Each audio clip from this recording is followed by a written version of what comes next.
que eles cuidam mais da gente do que a gente deles. Total carinho, assim, total afeto por elas, né? Tudo que elas representam, assim, pra mim, de fato, né? E agora fazer o Bruce é uma forma de eternizar a carinha fofinha dele.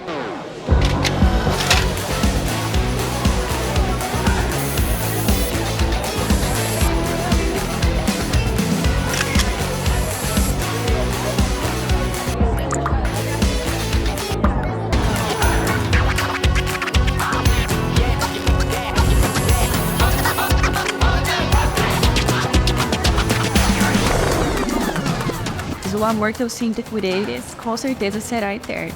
Nossa, ficou linda a tatuagem. Ficou sensacional. Ficou perfeita. É o rostinho dela mesmo.